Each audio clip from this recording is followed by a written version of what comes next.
हाय मेरे जिगर के टुकड़ों, कैसे हैं आप लोग? अच्छे हैं? उम्मीद करते हैं अच्छे होंगे। भगवान से प्रार्थना करता हूं कि सब लोग को सुरक्षित रखें, स्वस्थ रहें सब लोग। हम लोग आज डेसिमल फ्रैक्शन का नेक्स्ट पार्ट पढ़ेंगे, जिसमें रेकरीन वाला प्रश्न है और बहुत इम्पोर्टेंट है। थोड़ा सा ध्यान से देखिएगा। देखिए, 8 में 9 से भाग देते हैं, ठीक है? तो नहीं लगेगा तो 0 देंगे दशमलव, तो ये 80 हो जाएगा। 9 8 72, 80 में से 72 गया तो 8 बचा, फिर 0 उतरेगा, फिर 9 8 72, फिर 8 बचेगा, फिर 0 उतारेंगे, फिर 8 बार में 72। यह सिलसिला चलता रहेगा, अर्थात यह 8 8 8 8 आते आ जाएगा ना। तो दशमलव के बाद जिस अंक की पुनरावृत्ति होती है उसके लिए उस पर रेकरीन देते हैं। अगर इसको लिखना होगा तो कैसे लिखेंगे? 0.8 पर रेकरीन, ठीक है? रेकरीन को इस तरह नहीं खींच के ऐसे दशमलव बिंदु नुमा भी दे सकता है, ठीक है? इसका मतलब ही रेकरीन ही है, कोई दिक्कत नहीं ना। अब बात है कि रेकरीन कैसे आता है, सो तो जान गए। देखिए ध्यान दीजिए, अगर यहाँ पर 80 के जगह पर 8 के जगह पर 80 होता, तब अगर 9 से भाग देना होता तो 9 8 72 लगता ना। या फिर इसको छोड़िए, दूसरा उदाहरण लेते हैं। 10/3 है, भाग देंगे 3 बार में लगेगा।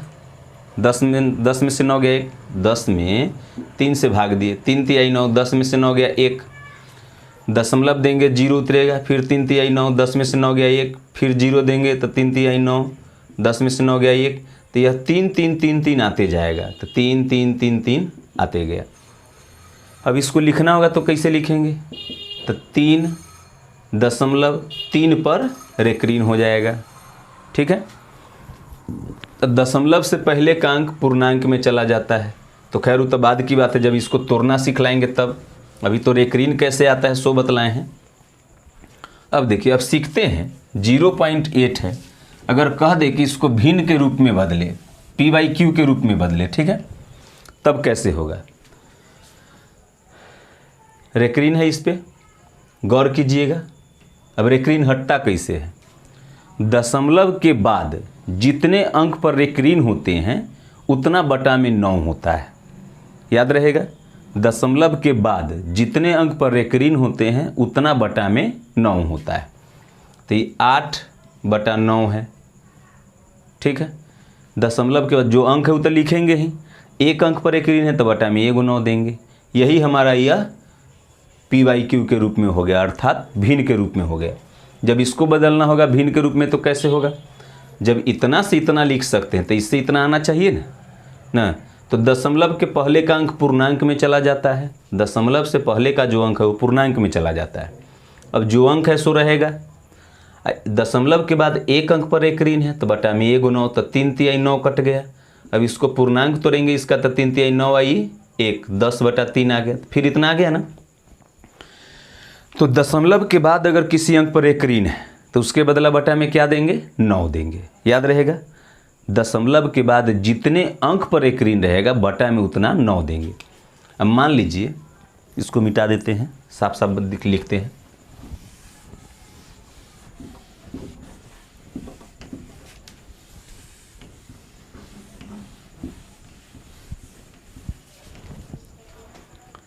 दे दिया 0.73737373 आते जा रहा है, ठीक? तो हम तो इसको लिखेंगे 0.7 और 3 दोनों पर रेकरीन। या तो पूरा इसे दे देगा ना, या फिर इसी को देगा 0.73, इस तरह से। क्या? तो दशमलव के बाद अब कितने अंक की पुनरावृत्ति हुई है? 2 अंक की, तो दोनों पर रेकरीन पड़ा। अब इसका जब पूर्णांक तोड़ेंगे, जब कहेगा कि इसको भिन्न के रूप में लिखिए, तब कैसे होगा? तो पूरा अंक दोनों पर रेकरीन है तो पूरा अंक लिखाएगा, पूरा अंक लिख दिए। दशमलव के बाद कितने अंक पर रेकरीन है? 2 अंक पर, तो बटा में 2 × 9 होगा, तो 73/99 यही आ गया, कोई दिक्कत नहीं। 73/99 हमारा भिन्न के रूप में आ गया। अब मान लीजिए कभी प्रश्न में इस तरह से रहे कि 0.7 केवल 3 की पुनरावृत्ति हुई है, इस तरह से रहे कुछ, तब क्या होगा? इसको कैसे लिखेंगे? तो 0.7 केवल 3 पर एक ऋण पड़ेगा ना, केवल 3 पर एक ऋण पड़ेगा। अब है कि दशमलव से पहले तक कोई अंक है नहीं इसमें, तो पूर्णांक में लिखाएगा नहीं, तो ये हो जाएगा 73। 73 पूर्णांक तो लिखेंगे ही। अब यहाँ से गौर करने की बात है कि जिस अंक पर एक ऋण नहीं है वह घटेगा इसमें से, ठीक है, जिस अंक पर एक ऋण नहीं है वह घटेगा। तो 73 में से 7 घट गया। अब बटा जितने अंक पर एक ऋण है बटा में उतना 9, और जितने अंक पर एक ऋण नहीं है बटा में उतना 0 होगा। ध्यान में रहेगा। 73 में से 7 गया तो कितना बचेगा? 66 बचेगा ना, 66 7 13, 66 बटा 90 आ गया। अब यह कट रहा है तो काट दीजिए। तो 6 से 11 बार में, 6 से 15 बार में, 11 बटा 15 हमारा उत्तर हो गया। ठीक है। अब देखिए, जब इतना को इतना लाए हैं तो इसमें भाग देंगे तो इतना आना चाहिए। भाग दीजिए, 11 में 15 से भाग दिए, दशमलव दिए तो ये 0 आ गया। 15 सते 105, ये घटेगा तो कितना आ जाएगा? 5 बचेगा। 110 में से 105 गया तो 5 बचा। अब है कि 0 देंगे तो 15 तिया 45, फिर 50 में से 45 गया 5, फिर 0, 15 तिया 45 आते चला जाएगा ना। तो जब इतना से इतना आ गया तो इसको भाग देंगे तो फिर इतना आ जाएगा। मिटा दे। आप यहाँ पर क्या सीखे? दशमलव के बाद जितने अंक पर एक ऋण है बटा में उतना 9 देंगे। दशमलव के बाद अगर किसी अंक पर एक ऋण नहीं है तो पूरा अंक लिखेंगे, उसमें से उस अंक को घटा लेंगे। एक अंक पर एक ऋण था तो एगो 9 दिए, एक अंक पर एक ऋण नहीं था तो एगो 0 दिए। मान लीजिए कुछ इस तरह से रहता है, 0.5724242424 आ रहा है कुछ इस तरह से, तो हो जाएगा 0.57। और एक ऋण किस पे पड़ेगा? केवल 2 और 4 पे। 57 पे तो पड़ेगा नहीं। तब इसको तोड़ेंगे कैसे? तो अंक तो पूरा लिखेंगे 5724, जिस पर एक ऋण नहीं है वह घटा लेंगे। 57 पर एक ऋण नहीं है तो 57 घटा लिए पूरा में से, बटा 2 अंक पर एक ऋण था तो बटा में 2 गो 9, 2 अंक पर एक ऋण नहीं है तो बटा में 2 गो 0, घटा लीजिए। 10 4 14 में से 7 गया 7, 10 11 में से 5 गया 6, ये बच गया 56। एक हासिल दे दिए इसमें से तो 6 बच गया, बटा 9900। अभी कट रहा है तो काट दीजिए, नहीं कट रहा है तो यही हमारा उत्तर हो जाएगा ना। समझ में आ रही है बात? कोई दिक्कत नहीं।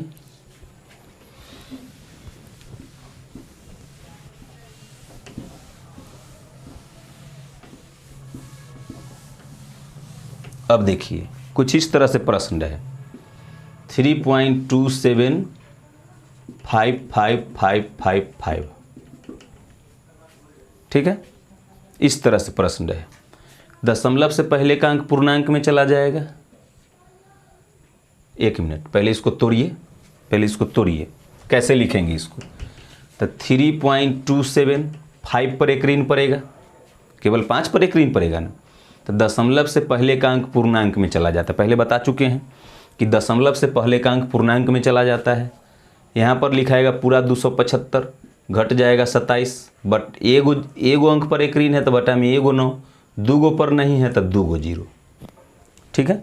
अब इसको घटा दीजिए तो 3 पूर्णांक 10 5 15 में से 7 गया, 8 बचेगा।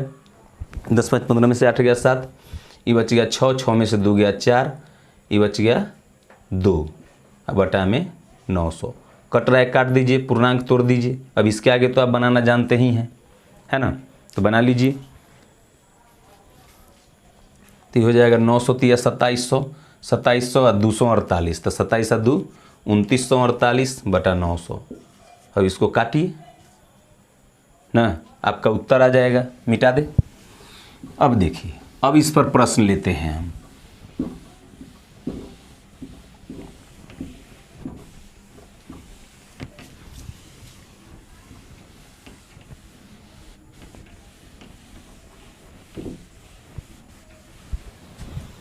इस पर अब प्रश्न लेते हैं।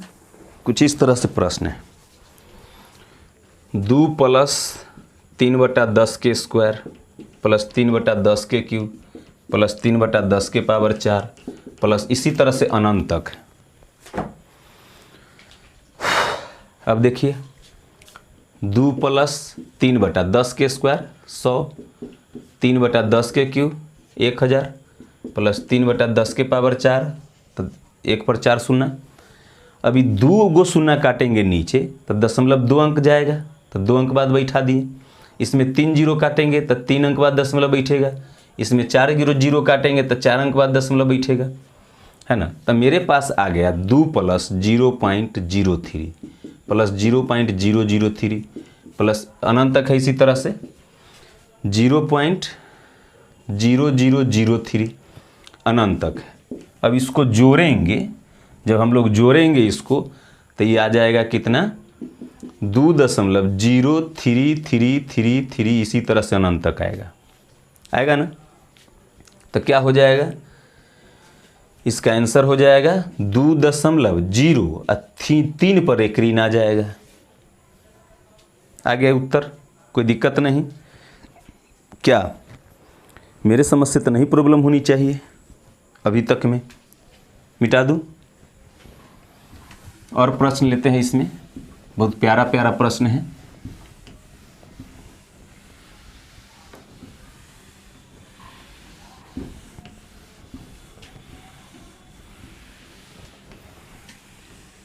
तेरे लिए छुरा है जमाना, जरा तेरा इरादा तो बता। देखिए प्रश्न है 0.63 दोनों पर एक ऋण प्लस 0.37 दोनों पर एक ऋण, इसका मान क्या होगा यह पूछ रहा है। तो ये हो जाएगा 63/99 प्लस 37/99। दशमलव के बाद जितने अंक पर एक ऋण होता है बटा में उतना 9 देते हैं। तो दोनों का लसा हो गया 99, जोड़ दीजिए 7 3 10 के 0 हासिल 1 6 3 9 1 10, 100/99 आ गया ना। तो 100/99 होगा ऑप्शन में। क्या अगर 100/99 नहीं है ऑप्शन में तो क्या करेगा, सो देखिए 100 में 99 से भाग दे देगा, तो एक बार में 99 लग गया। 100 में से 99 गया, एक दशमलव देंगे तो एगो जीरो, फिर एगो जीरो उतारेंगे तो फिर एगो जीरो उतरेगा, फिर एक बार में 99, फिर एक बचा, दशमलव था तो एगो जीरो पड़ेगा, नहीं लगेगा तो एगो जीरो देकर जीरो उतारेंगे तो एक बार में, तो 0101 आते जाएगा। ठीक है, तो जब इतना आते जाएगा तो इसको क्या लिखेंगे 1.01 पर एक ऋण। हमारा उत्तर इस तरह से होगा। अगर ऐसा ऑप्शन में नहीं होगा तो ऐसा होगा, ठीक ना। अब देखिए नेक्स्ट प्रश्न, 3.68 पर एक ऋण माइनस 2.79 पर एक ऋण। ठीक है, इतना है। देखिए ये हो जाएगा 3.68/99 माइनस 2.79/99। अब इसका पूर्णांक तोड़ेंगे तो 99 द्वितीय आई 297, 297 में 68 जोड़ेंगे तो कितना आ जाएगा 297, तो इधर 3 दे देंगे तो 365 आ जाएगा। 365/99 माइनस 99 दूना 198, 198 में ही जोड़ेंगे तो 2 इधर दे देंगे तो 277/99 आ जाएगा। तो लॉसा हो गया 99, घटा लीजिए, दोनों घट जाएगा तो 10 5 15 में से 7 गया, 8 7 15 8 आ जाएगा, ये बच जाएगा 4, तो 10 4 14 में से 7 5 बच जाएगा, 10 5 15 में से 7 गया तो 8, तो ये 11 8 88, 11 9 99, तो 8/9 आ गया। इतना ऑप्शन में होगा। अगर इतना ऑप्शन में नहीं है तो 8 में 9 से भाग देले होगा, तो नहीं लगेगा तो दशमलव, तो 0 तो 9 8 72, फिर 8 तो फिर 0 तो फिर 9 8 72, यह सिलसिला तो अब चलता रहेगा। तो इस तरह से आंसर हो जाएगा 0.8 पर एक ऋण। ठीक है, इतना आ जाएगा। मिटा दूं,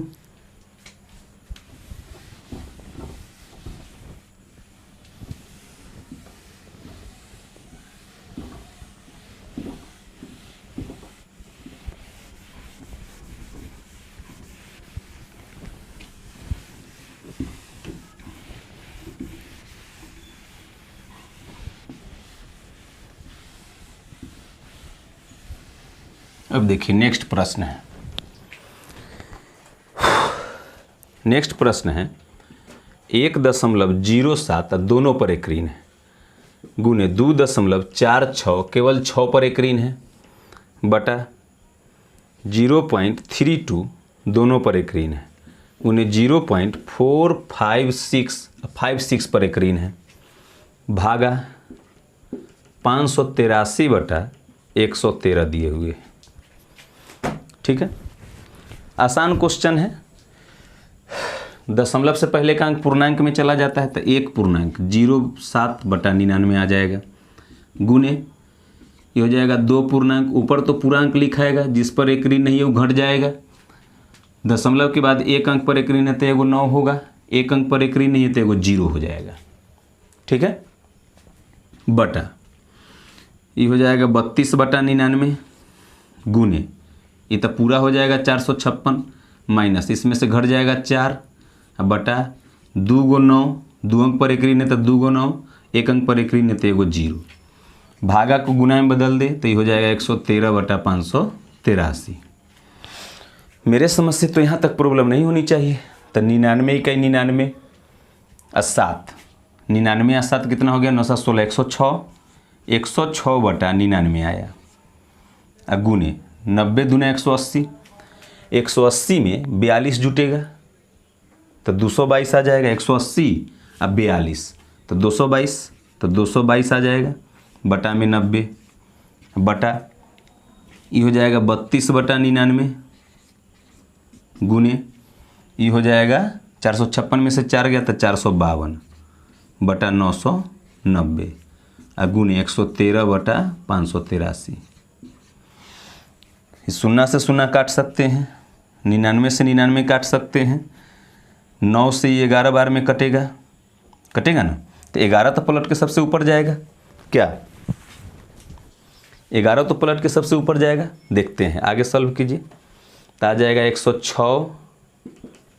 106 गुने 222 अब बटा में 32 गुने 452, 32 गुने 452 और गुने 11 तो ऊपर चला जाएगा, नीचे आ गया तो ऊपर 11 चला जाएगा, और गुने 113 बटा 583।